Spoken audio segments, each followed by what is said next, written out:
hoy. Por supuesto, a la Hacienda de la Comunidad por recibirnos, a los niños de Paileta que tienen los libros acá, a Santa Teresa y a Cacao que también nos acompañan hoy, a Arturo, por supuesto, que aceptó hacer esta conversación hoy acá, y a nuestro querido profe, pero nuestro presidente vitalicio también, doctor Rafael Cadena. Estamos muy honrados de estar aquí hoy. Te vamos a pedir, por favor, que nos pidan hoy a Rafael que firme libros. Los libros que están acá están muy firmados. Por supuesto, se pueden hacer fotos, se pueden saludar, pero Rafael hoy no va a firmar libros. Tenemos un poquito de comprensión hacia todos. Bueno, yo me imagino que todos aquí conocen a Arturo. Arturo es profesor de la Vega. Hola, Arturo. Hola. Arturo es profesor de la Universidad Simón Bolívar, de la Universidad de Cajama también. Es autor de nuestro fondo, un libro de libro sobre la imagen de la ciudad en la poesía venezolana. Y Arturo, además, es un buen amigo de Rafael, conocedor de su obra, y por eso está aquí hoy para conversar sobre este libro, que es un libro que es producto del trabajo de Rafael con su archivo. Rafael revisó su archivo, lo ordenó, se transcribió, se corrigió, lo volvió a corregir, volvió a revisar, y surgió este libro a un tiempo que tenemos hoy aquí, y que estoy segura que vamos a disfrutar, todos lo van a disfrutar. Y este libro, además, es sin fines de lucro.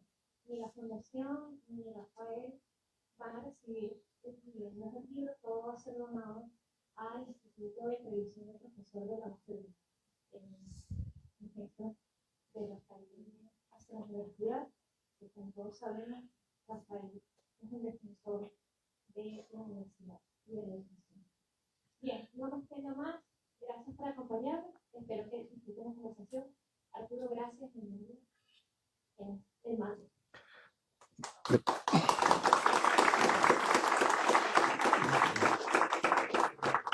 Gracias, Yajanida. No sé si se escucha bien. No se escucha, Sí. ¿no? ¿Ahora? ¿Y puedo hablar? Tampoco. Habla tú, a ver si se te escucha así. Sí, este libro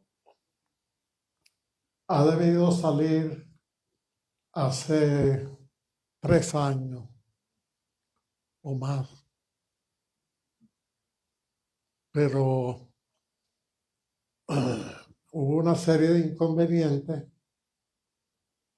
y yo hasta pensé que no saldría.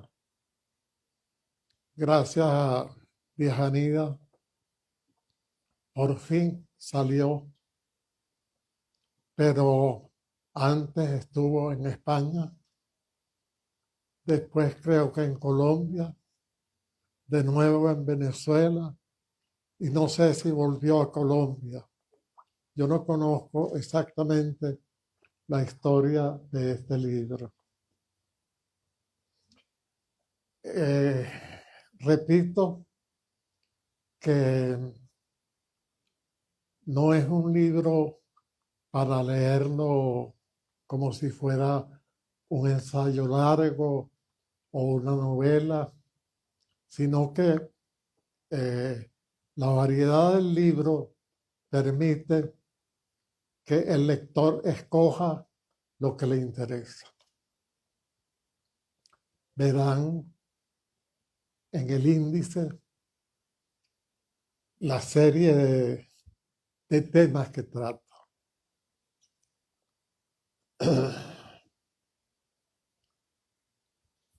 Por ejemplo, hay un texto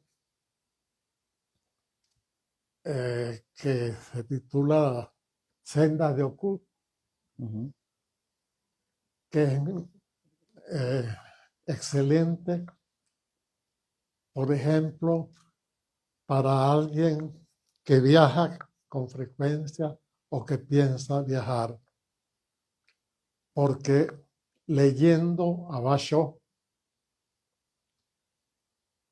el viajero va a adquirir otra visión el viaje se va a transformar en algo diferente.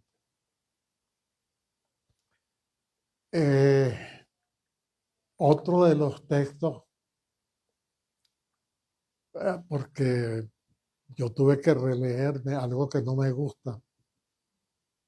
Yo nunca me releo, pero esta vez sí lo hice y puedo recomendarles lo que me parece más útil. Entonces, hay, por ejemplo, una frase de Steiner que voy a leerle. El texto se titula Sobre la barbarie. No tengo mucha luz aquí. Yo, bueno, tengo la mala costumbre de no poner fechas confiando en mi memoria como si fuera muy buena. Y eso pasó con este libro. Entonces, Diajanida tuvo la idea inteligente de agrupar los textos de acuerdo con los temas, olvidándose de la fecha. Por ejemplo, el que abre el libro es un texto sobre Henry Miller, a quien yo leía mucho en esa época, y es un texto que tiene como 50 años o más, pero conserva su vigencia. Y lo mismo puedo decir de los otros. Lo que me animó a publicar el libro es la actualidad que tienen esos textos a pesar del tiempo. Entonces voy a empezar con uno que no es muy alegre, pero que es necesario recordar y tener presente. Yo recuerdo que cuando terminó la Segunda Guerra, eso se celebró en casi todas las ciudades de Venezuela. Yo tenía 15 años y las calles de Barquisimeto estaban llenas. Había pues la alegría de que por fin había terminado una guerra que arrojó, según dijo aquí, 75 millones de víctimas, incluyendo mujeres y niños. Y todos dijimos, se acabaron las guerras, porque la Segunda Guerra fue tan espantosa que uno no concebía que pudiera haber más guerra. Y resulta que al poco tiempo continuaron las guerras. Eso no lo he podido precisar. Me interesa porque desmiente la esperanza que tenía la gente. Y quien se ha ocupado mucho de las guerras en relación con la barbarie es Steiner. Entonces, él abre su texto con esta frase.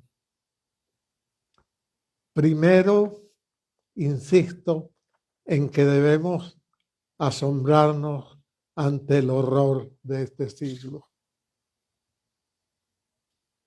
Nuestro siglo. Pero no nos horrorizamos. Y yo no diría asombro, porque el asombro es una gran palabra. Yo preferiría sorprenderse, ¿no?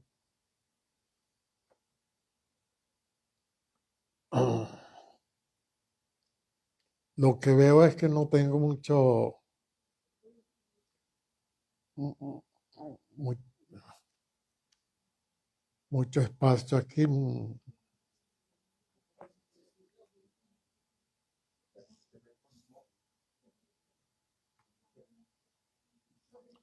Voy a ver si puedo leerlo, porque falta luz, ¿no? Hoy se discute mucho sobre la barbarie. Se le dedican numerosos artículos, ensayos y libros. Por mi parte, desde hace tiempo me había prometido reflexionar sobre este tema, si es que tema puede designar lo abominable. Voy pues a intentarlo en compañía de algunos autores y en pos, si no de respuestas, al menos de aproximaciones. Dar a conocer sus puntos de vista es mi mayor interés.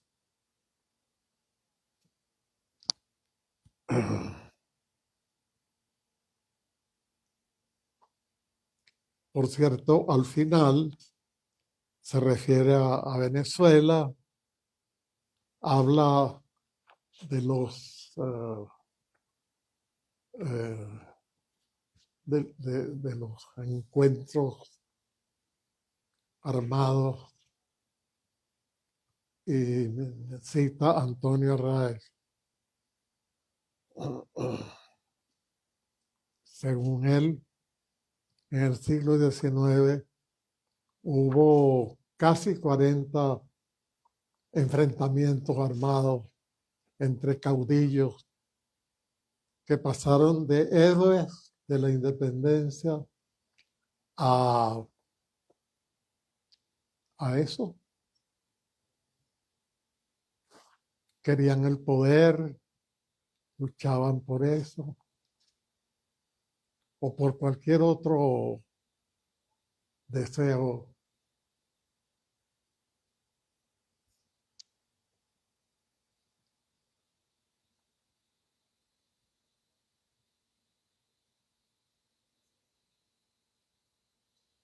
Bueno, aquí se refiere a el nazismo y la espantosa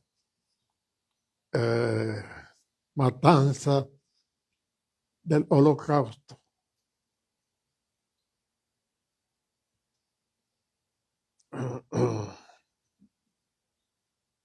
Cita a Adorno, quien pensaba que mediante la educación podría lograrse que el ser humano no cayera en una barbarie semejante a la representada por el nazismo. Y educación es para él consecución de una conciencia cabal, que sería resultado de un proceso formativo esencialmente crítico, tendiente a estimular, preservar y robustecer lo individual, protegiendo de toda identificación ciega con lo colectivo, como también a propiciar la autonomía personal, es decir, la emancipación. Bueno, nada de esto ha ocurrido.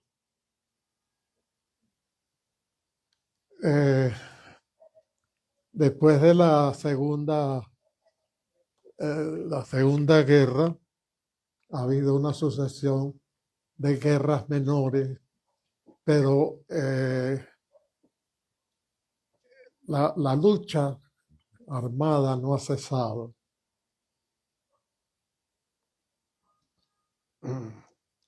se habla del Holocausto y hoy tenemos un enfrentamiento de los que fueron víctimas del Holocausto con otro sector. ¿Qué es lo que pasa? Que los seres humanos, guiados por una religión, una ideología, un nacionalismo, están dispuestos a morir. Y eso parece que no tiene fin. Se supone que todo lo que he mencionado es para la paz. Y lo que resulta es todo lo contrario.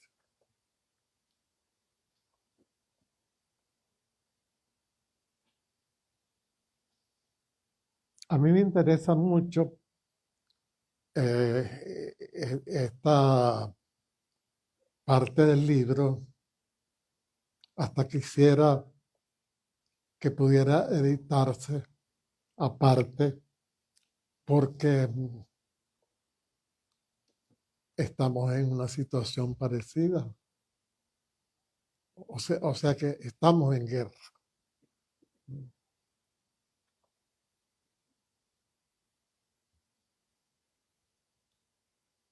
De ahí la actualidad del texto.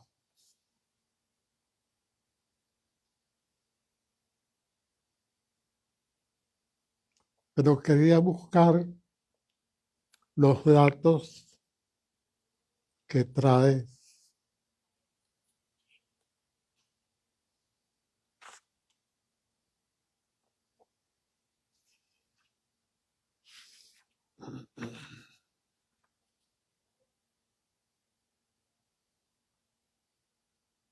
yo no recuerdo las cifras, pero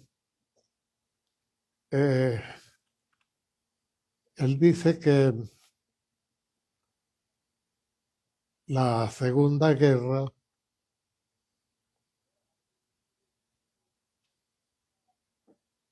arrojó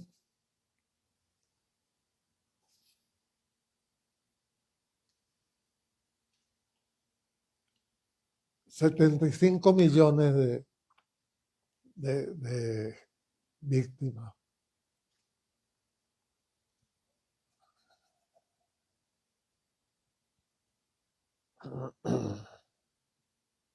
Les debo los otros datos, pero voy a continuar con este tema que es el que más me interesa. Le paso la palabra a Arturo. Bien, Rafael. Yo recuerdo que durante varios años, ahorita te pregunté que cuánto tiempo estuviste recolectando o rescatando de tu biblioteca estos textos, ¿no? Porque yo recuerdo que siempre que hablábamos por teléfono, te preguntaba en qué estabas. Más alto. Arturo. ¿Se oye? Ahora sí se oye. Que digo que hace hace un rato le pregunté a Rafael que cuánto tiempo llevaba en su biblioteca. ¿Puedes subir esto un poco? Eh, sí. Rescatando de su biblioteca estos textos que han sido publicados en revistas en su época, en su tiempo, pero que nunca habían sido recogidos en ningún libro. Y siempre que hablábamos por teléfono, me decía, estoy trabajando en la biblioteca, rescatando cosas. Y yo le preguntaba a Rafael, porque yo recordaba que era como unos 2 años, pero él me dice que mucho más, ¿no? Entonces esto es un trabajo, este libro es el resultado de un trabajo infatigable del mismo Rafael en su biblioteca, al cual, pues, gracias a la iniciativa de la Fundación para la Cultura Urbana, a Carlos Sandoval, que fue muy importante en esto, a Diajanida, a todo el equipo de la Fundación para la Cultura Urbana, se materializa este libro, que es un libro absolutamente único en la obra de Rafael. Y es único porque, como bien dice él, hay una cantidad de temas que le han interesado a lo largo de su vida, pero por primera vez podemos ver esos temas a lo largo de su vida. Es decir, cómo esas reflexiones o esos temas se van repitiendo, también se van reconsiderando algunos aspectos que se tocan en distintos momentos de la vida de Rafael. Yo lo veo como una especie de caleidoscopio este libro, ¿no?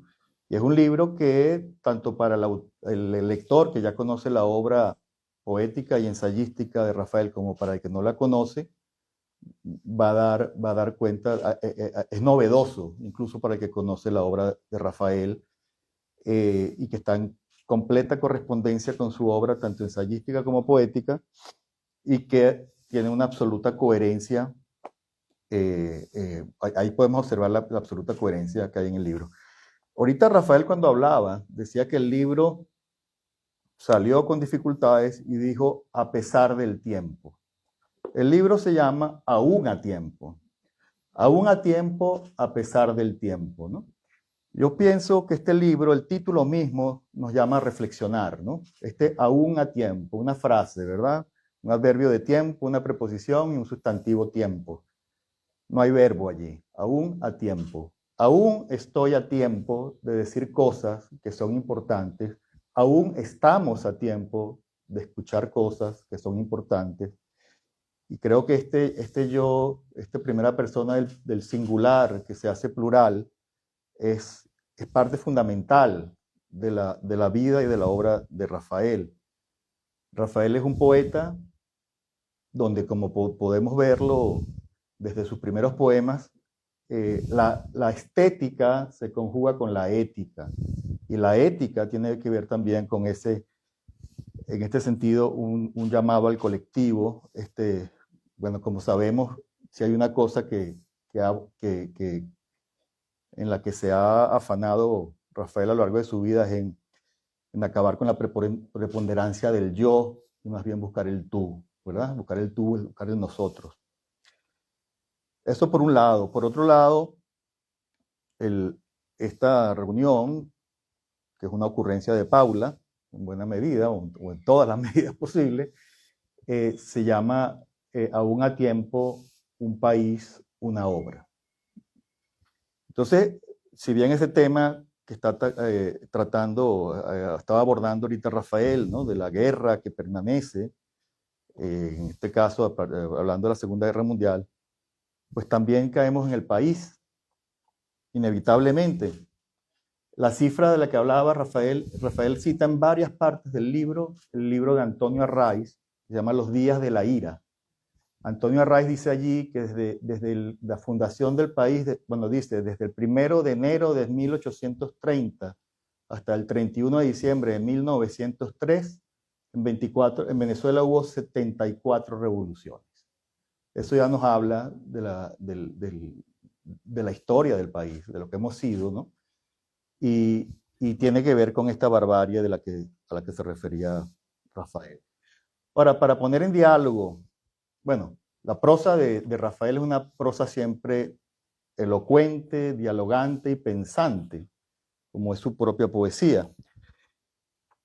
Y quisiera comentar, para poner en diálogo este libro de ensayos de Rafael con su propia poesía, en esta antología que apareció en España, publicada por el Fondo de Cultura Económica, a propósito del Premio Cervantes, hay un conjunto de poemas inéditos de la primera época de Rafael, que son del año 1954, es decir, muy anteriores a Cuadernos del Destierro y a Una isla.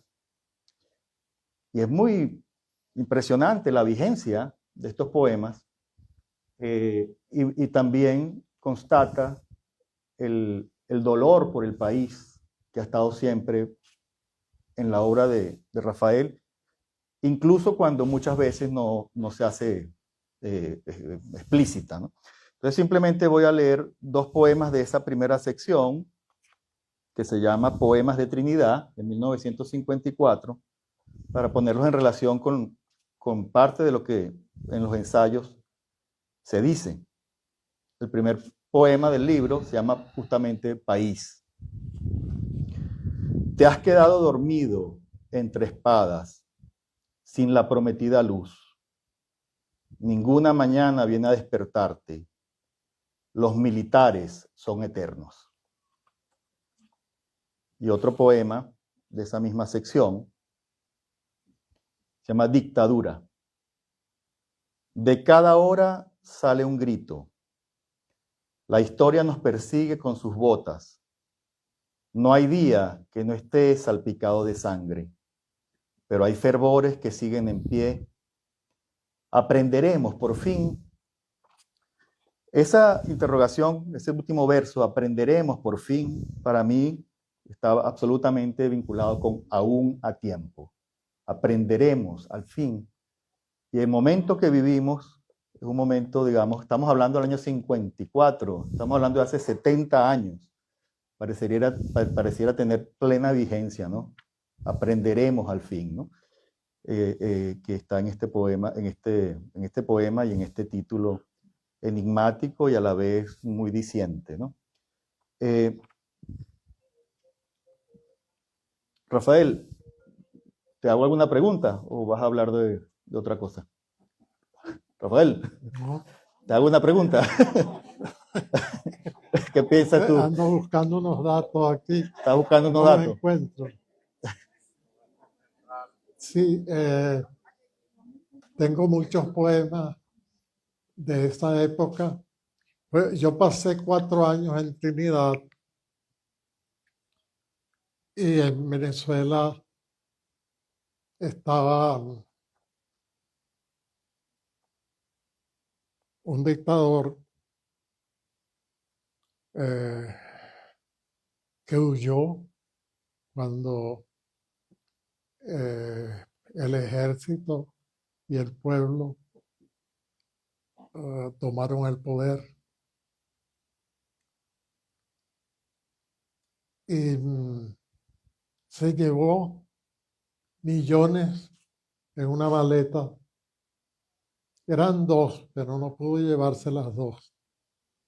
Se llevó una sola y con esa maleta vivió como un millonario en España. Feliz.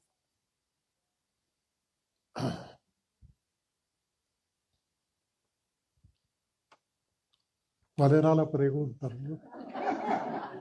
No, yo no te había hecho ninguna, pero te puedo hacer una, ¿no? Como tú acabas de mencionar esto de que estuviste en el exilio cuando aquel que parecía el último dictador te desterró, yo estaba revisando y me llamó la atención porque tú muchas veces has hablado hasta con cierta gratitud sobre tu vivencia en Trinidad, ¿no? Para ti en tu vida fue muy importante esa vivencia. Le agradeces también el haber adquirido el idioma inglés, como tú dices que no, tú hablas algo así como de que has tenido como amante, ¿no? El inglés como un amante, ¿no? Alguna vez has dicho eso, que el inglés es no un matrimonio, el inglés no es un matrimonio como el castellano, sino una amante para ti. Tú has dicho eso en alguna parte, ¿no? Acerca del idioma inglés. Pero lo que me llamó la atención en uno de los ensayos que están aquí, cuando tú has vivido realmente 2 exilios o varios exilios, el de Trinidad, después tú hablas de otra dictadura que te expulsó del estado Lara y tuviste que ir a Carabobo a estudiar y hablas de un exilio allí, ¿no? Y tú Sí, eso fue antes, claro. Claro, mucho antes, pero Sí. tú dices allí cuando hablas, cuando recibes el doctorado honoris causa de la Universidad Lisandro Alvarado, tú dices, en este exilio inolvidable por lo grato, es decir, el exilio de Lara a Carabobo, ¿no? Y luego otra parte donde también te refieres al exilio, en esa misma ocasión, tú dices, hoy sigo siendo exiliado dentro del país, como los más de 6 millones de venezolanos que el actual régimen considera enemigos por disentir de su proyecto totalitario. Entonces, la pregunta sería que nos hablaras de tus experiencias como exiliado, es decir, porque al parecer no han sido del todo malas algunas, ¿no? La de Trinidad y la de Carabobo, ¿no? Sí, primero expulsaron a Manuel Caballero, él era líder en el Liceo Lisandro Alvarado de Barquisimeto. Y él fue a parar a Valencia, donde terminó el bachillerato. Y después lo seguí yo, porque la dictadura me expulsó primero de Lara y después del país. Pero antes estuvimos presos como 5 meses. Y el que podía pagar su exilio era puesto en libertad. Por eso Manuel Caballero fue a dar a París. Menos mal que yo no que yo no fui enviado a París, porque hubiera seguido con la fantasía del comunismo. En cambio, en Trinidad tuve bastante ocio. No había un partido comunista como el de Francia, que sedujo a muchos intelectuales. Pero también había exaltación de figuras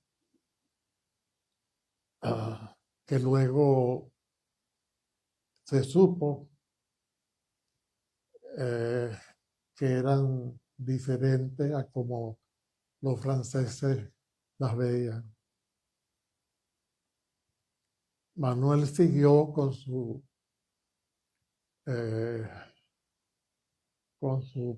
posición, mejor dicho, se inscribió en el Partido Comunista estando en París, porque él era de Acción Democrática.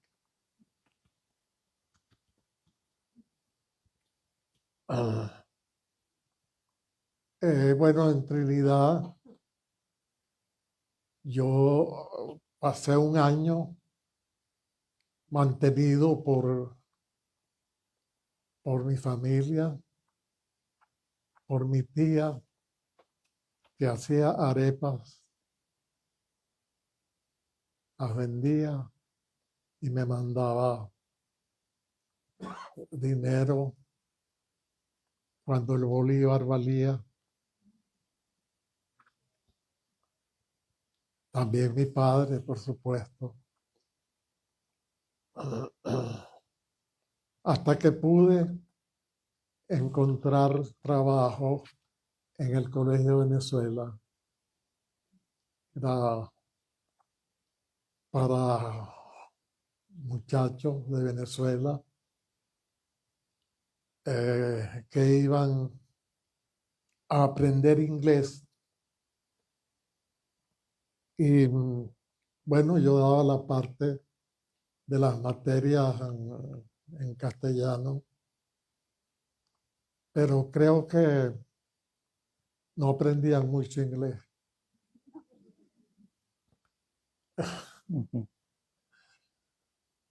Y bueno, el resto no puedo contarlo, porque es muy íntimo. Sí.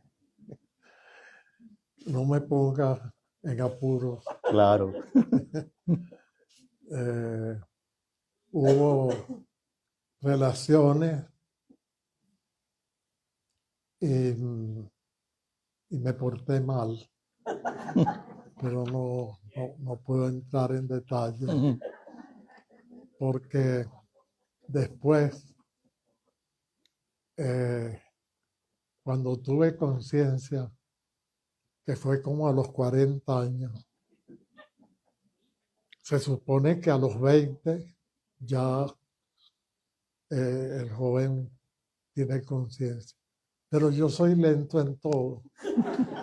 Entonces, comencé a tener conciencia a los 40 años y a leer autores como Alan Watts, que me abrieron todo un mundo, no solo él, sino todos los que estaban cerca de él.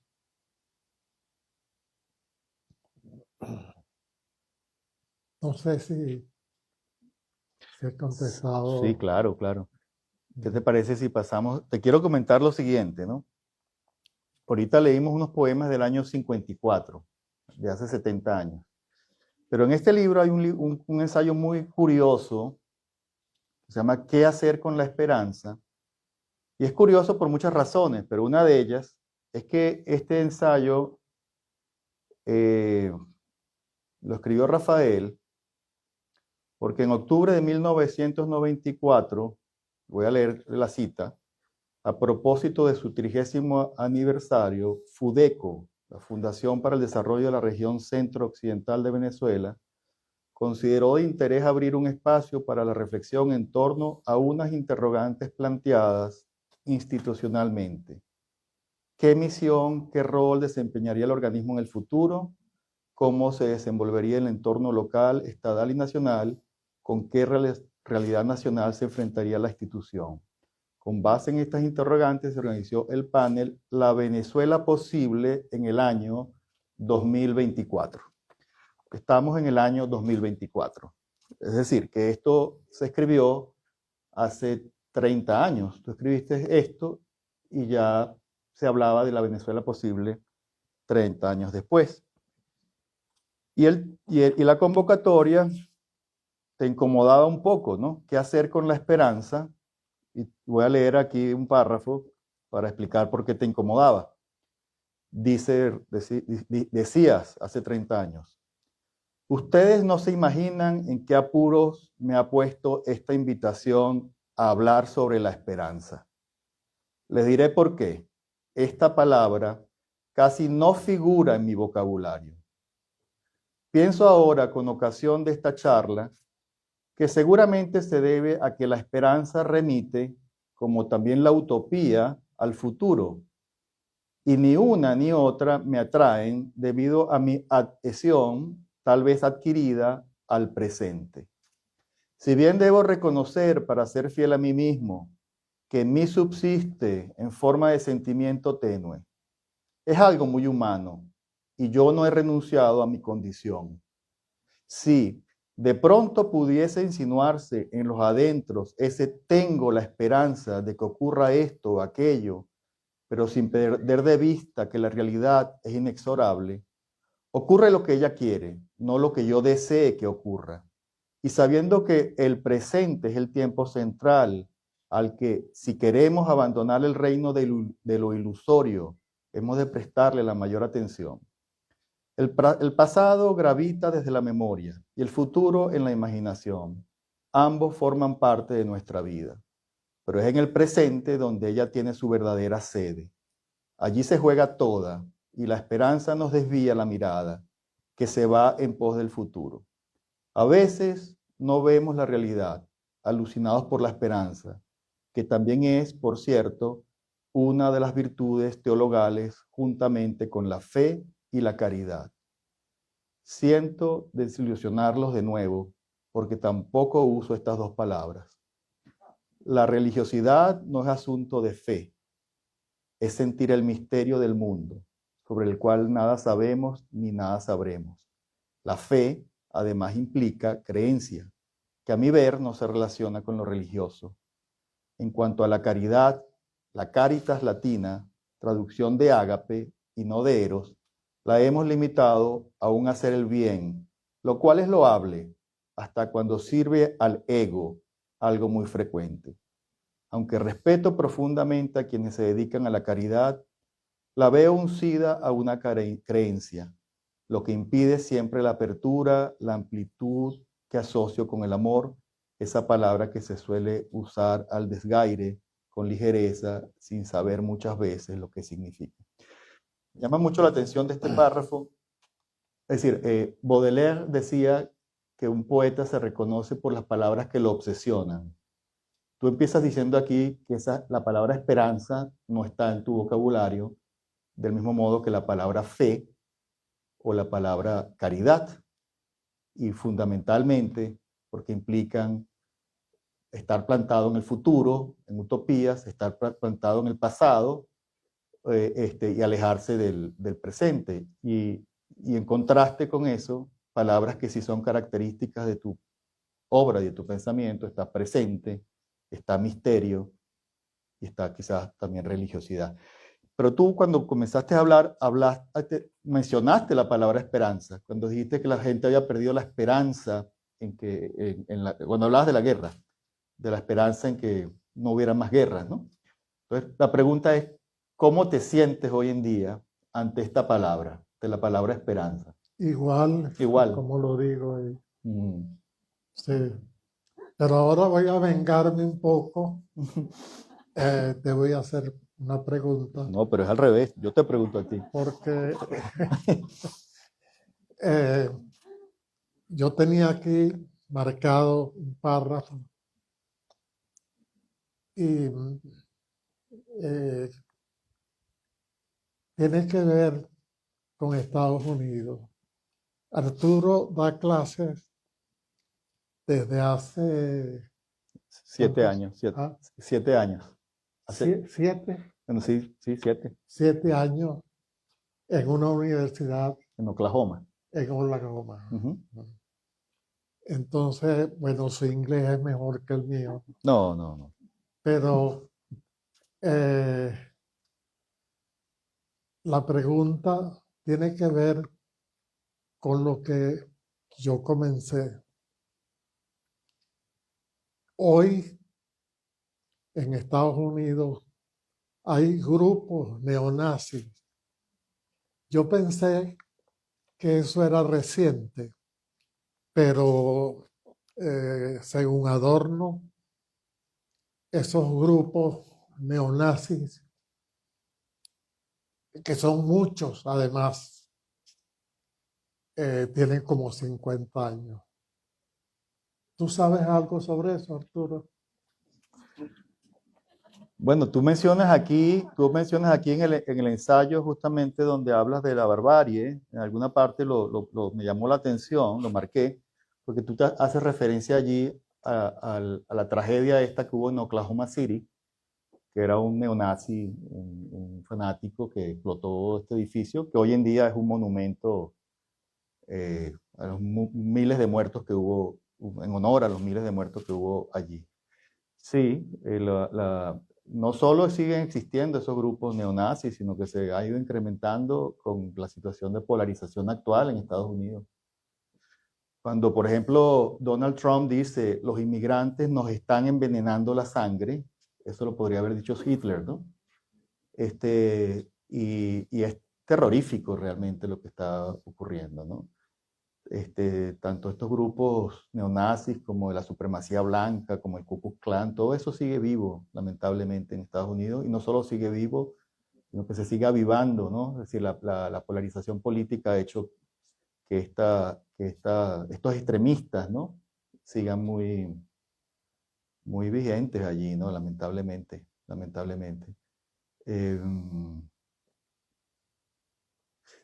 En ese sentido, pues es difícil hablar de la esperanza, ¿no? Es difícil porque... Yo creo que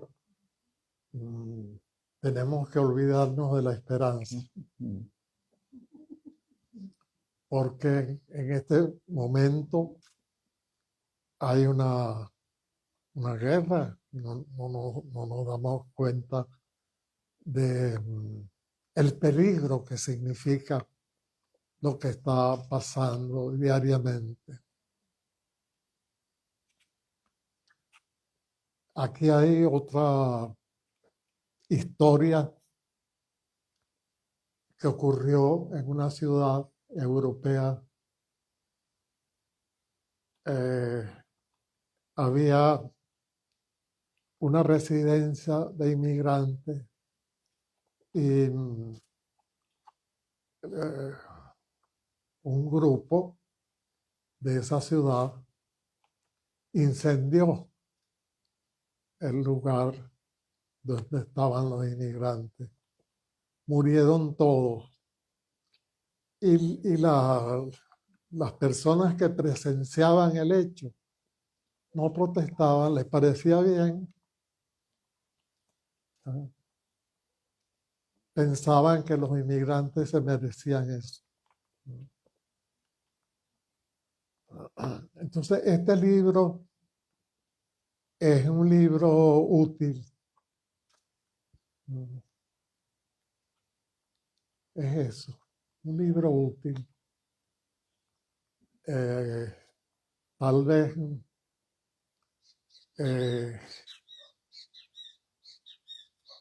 despierte la conciencia, como me pasó a mí, a pesar de la edad.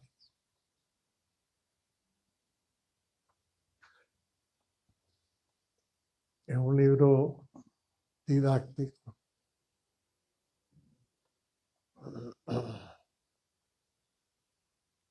Rafael, mira, hablando de temas también muy importantes de este libro, ¿no? Como todos saben, tú has reflexionado mucho sobre el lenguaje, sobre la importancia de la salud de la palabra, del lenguaje para una sociedad, ¿no? Y cuando hablábamos antes del poeta, donde se encarna tanto la exploración estética como una posición ética, yo creo que esto está vinculado con esta reflexión acerca del poder de la palabra, ¿no? Tú citas en uno de los ensayos a Oden y dices que para Oden el único deber político del poeta es defender la lengua de la corrupción. Ese es el único deber político del poeta para Oden. En otra parte dices tú, conocer debidamente la propia lengua les hace más difícil la tarea a los gobernantes que pretenden uniformar a los ciudadanos. Y en otra parte dices, sigo pensando que el conocimiento de nuestro idioma es la base de la cultura y esta es la muralla que puede más seguramente cerrarle el paso a los caudillos de todo signo. Entonces, por un lado, esa relación entre la salud del lenguaje y la salud de esa, si se puede hablar de salud de una sociedad, pero también del poder y el peligro de las palabras, porque a mí me impresionó mucho una cita que haces de Koestler, donde dices esto, o donde dice esto Koestler cuando tú te refieres al tema de la guerra y de la violencia. Y él dice, las guerras no se libran por territorios, sino por palabras.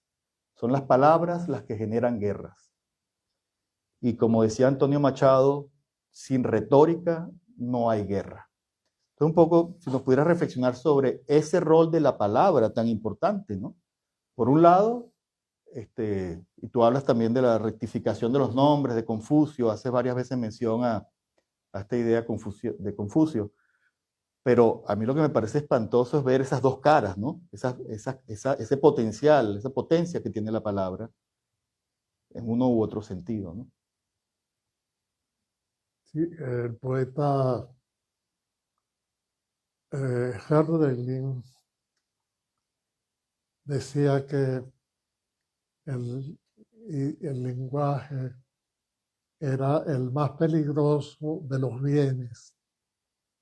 A mí se me olvidó tocar ese punto. Y también el racismo. El racismo es tan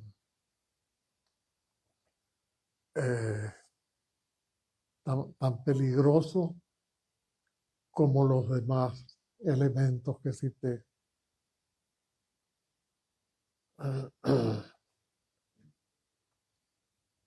Bueno, yo he escrito bastante sobre el lenguaje.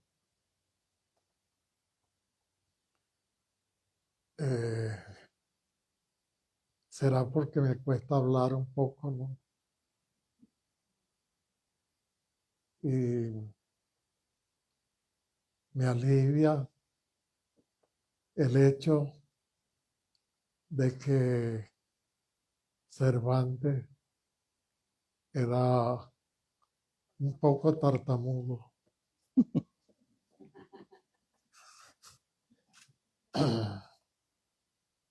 Y no se le da la importancia que tiene al lenguaje.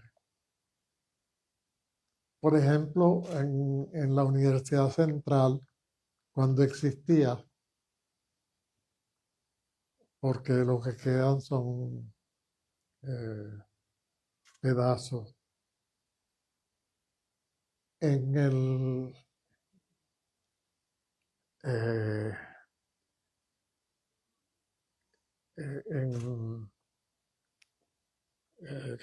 ¿cómo se llama? En humanidades, así como había escuela de letras, también existía escuela de educación. Y ahí no se daba clases de idioma, no se estudiaba el lenguaje, algo que me parecía un disparate, ¿no?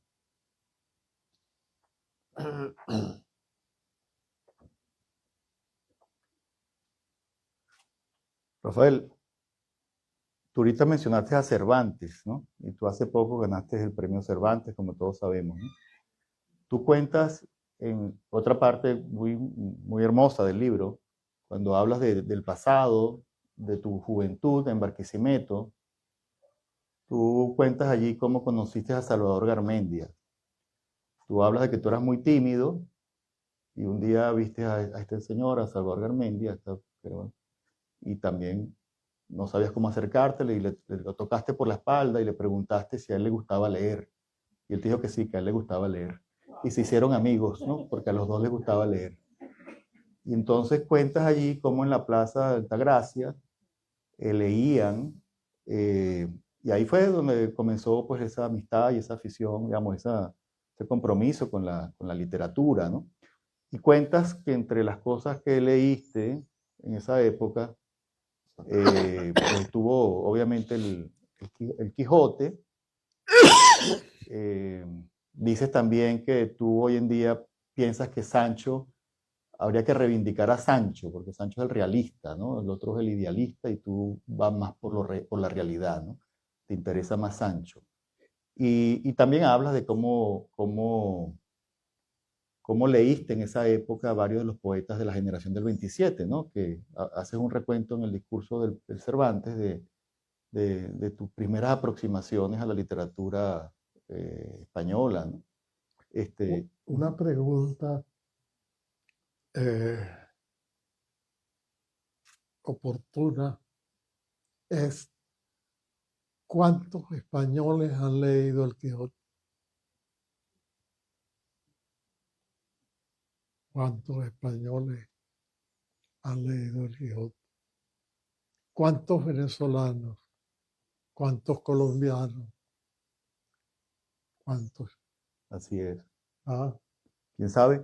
Sí, pero no sabemos ni lo sabremos, ¿no? Pero pensando en esto que tú cuentas, ¿no? De que no estaban, alguien leía el Quijote y lo leía en voz alta y los demás lo escuchaban en la plaza, ¿no? Porque no todos a la vez leían el Quijote en la plaza de Altagracia.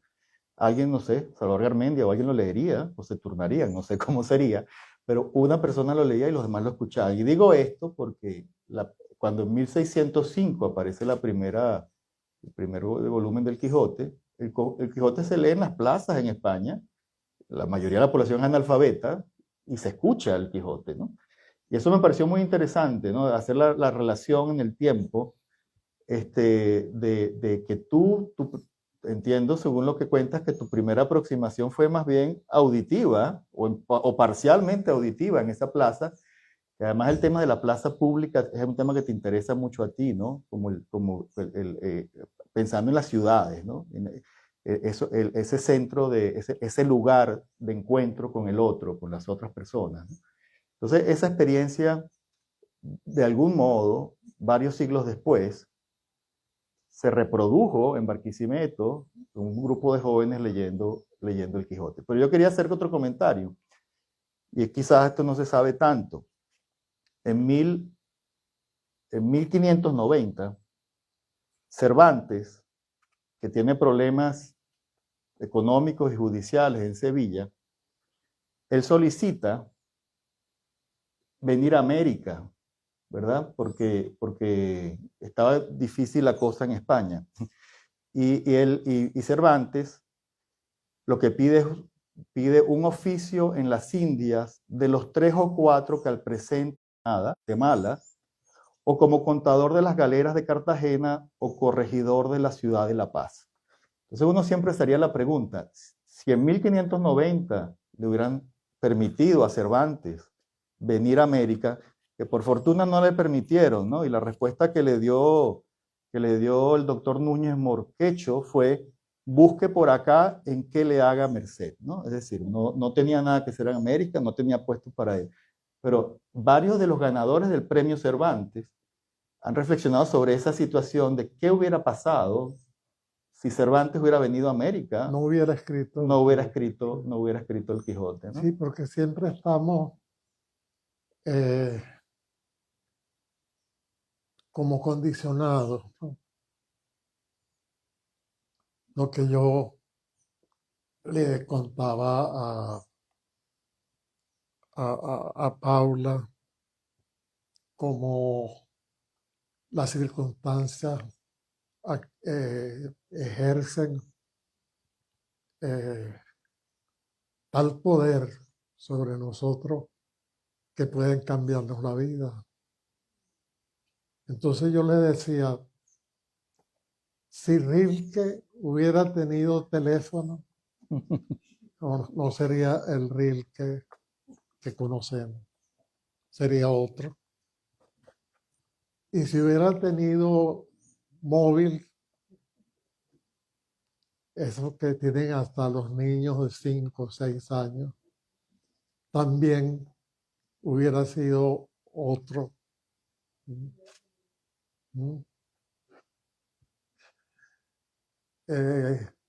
Tenemos que tener presente eso, así como la influencia del lugar en nosotros. No es lo mismo vivir en Catia que vivir en cualquier otro lugar de Caracas, ¿no? Que las influencias son diferentes.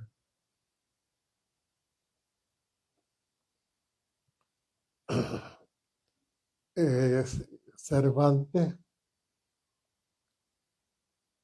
era un guerrero. Por eso la esposa de Rafael Alberti, el poeta español, que por cierto estuvo aquí, y la primera vez que vino se le ofreció un banquete y me encargaron a mí de darle la bienvenida. Yo escribí una página y después hablé con él un rato. Entonces, su esposa tiene un libro con un nombre que llama mucho la atención. Cervantes, el soldado que nos enseñó a hablar. Libro muy agradable. Y yo decía que también los soldados venezolanos deberían enseñar a hablar a nuestro pueblo. pero antes tendrían ellos que estudiar.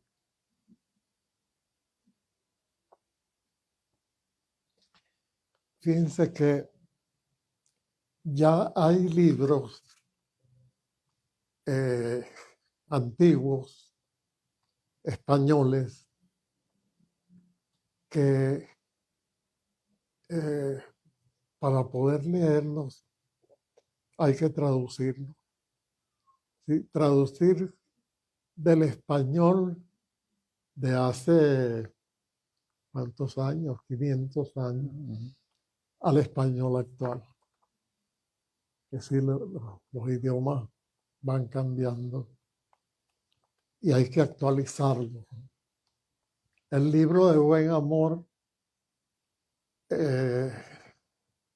ha sido traducido por Pedro Salinas, por el gran prosista mexicano Alfonso Reyes, porque de otra manera no pueden leerlo, ¿no?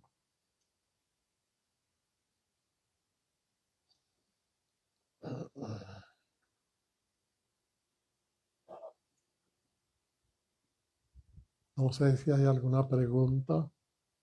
Bueno, yo creo que está bien, ¿no? ¿Qué piensan ustedes?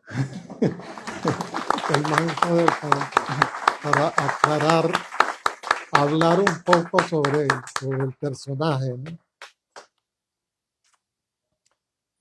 ¿no? No se vayan a ruborizar con lo que voy a decir.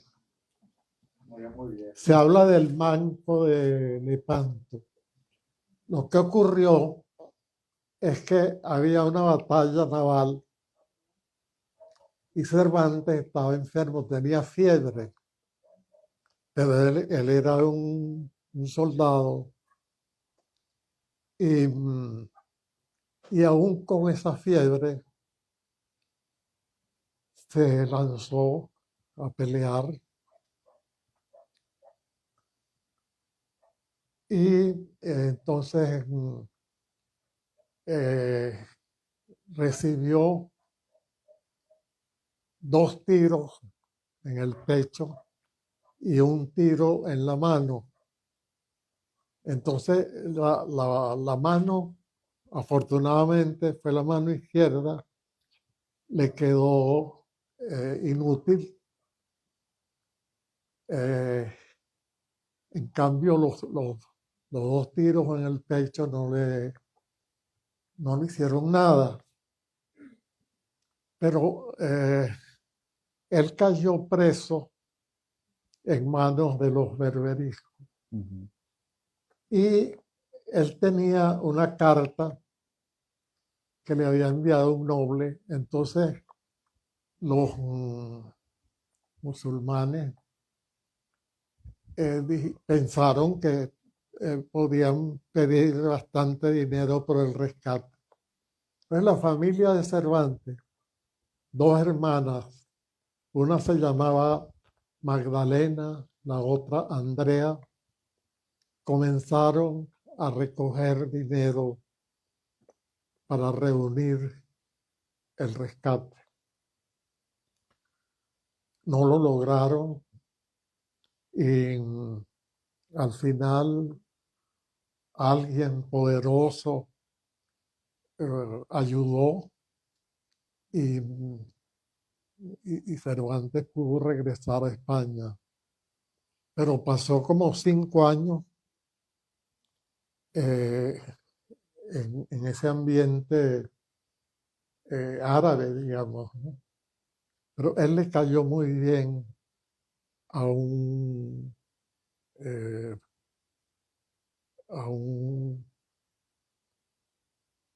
árabe poderoso y la cárcel no fue tan dura para él, ¿no?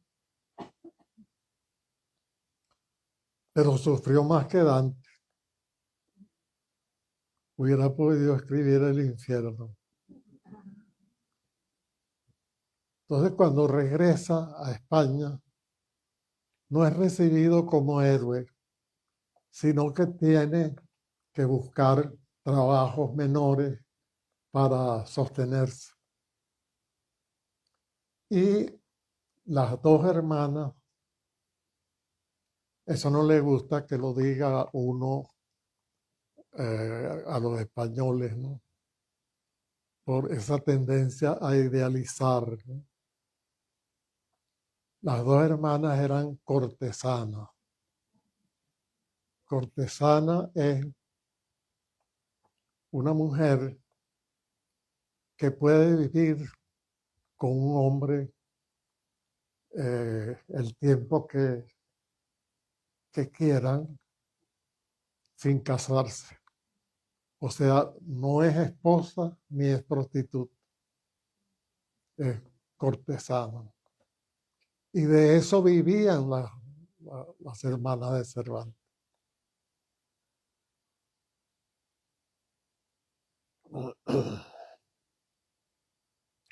Bueno, no sé qué más. Bueno, ya, ¿no?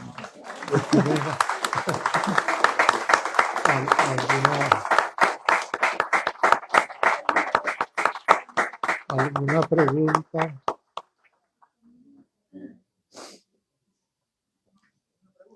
¿Alguna pregunta que Arturo puede contestar?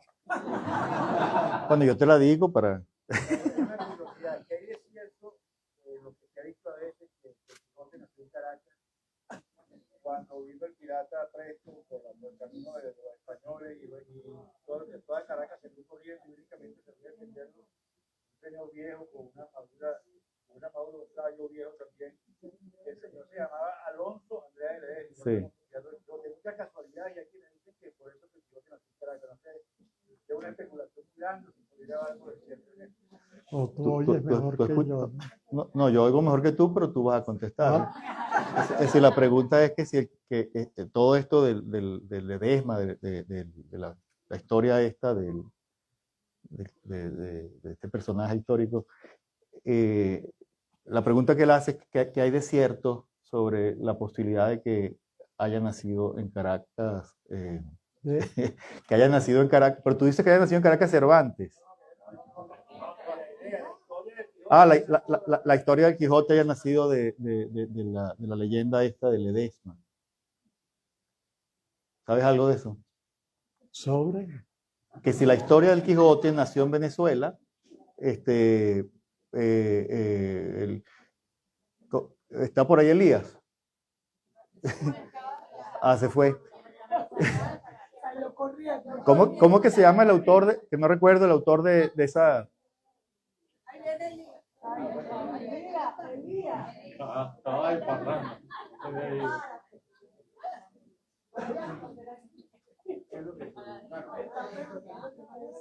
Mira, la leyenda esta de Andrea de Ledesma, para que nos eches el cuento y nos aclares si... No es ningún cuento, es una incursión pirata que está verificada y la gente se aterra como tiene que aterrarse, pero siempre hay un loco de la cabeza. Sí. Del cerebro, y él resolvió que le iba a enfrentar a los piratas. Por supuesto, baja solo con su armadura, que no era la armadura del Quijote, sino la que se usaba entonces en todas partes. ¿Y qué sucede? Bueno, algunos se burlan y lo respetan, pero definitivamente lo capturan o lo matan. Es un episodio atractivo que no pasó de allí, pero sí existió. No sé qué fantasía relaciona eso con Miguel de Cervantes, con posibilidades. Pero bueno, siempre nos gusta inventar cosas. Gracias, Elías.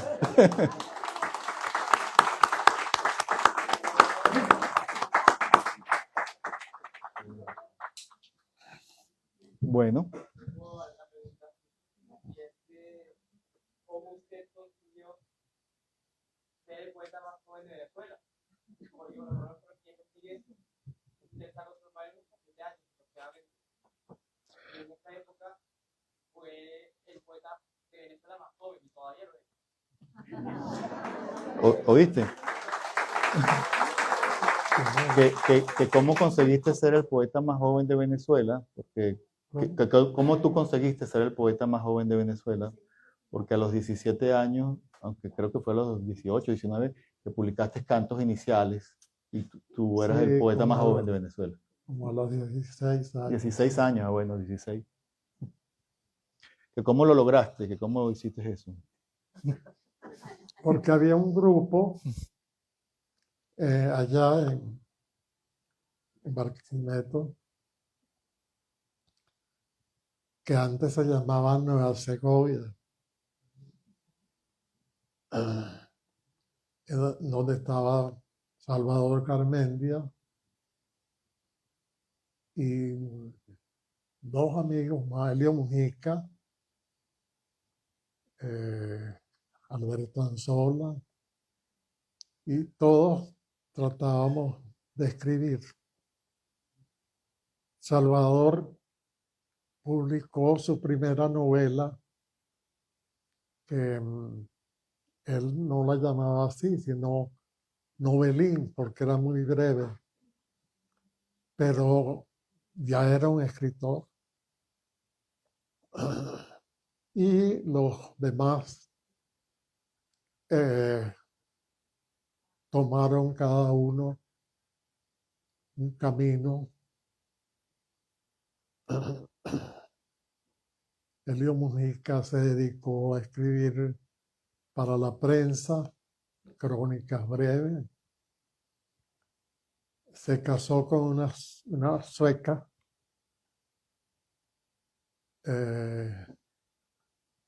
Y después regresó a Venezuela, se radicó en Caudare. Fue un salto enorme, ¿no? De Estocolmo a Caudare. La temperatura igual. La misma cosa.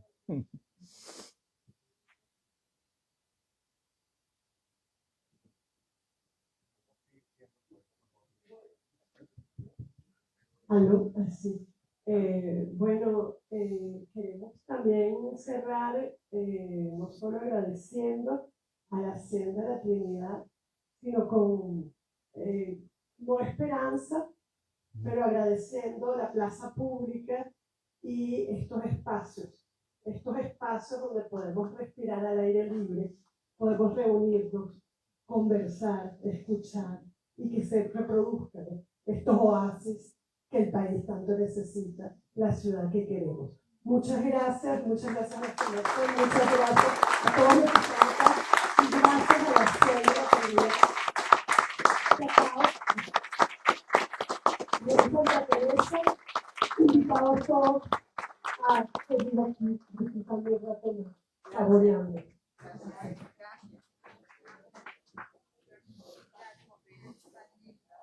Queremos seguir conversando, ¿no?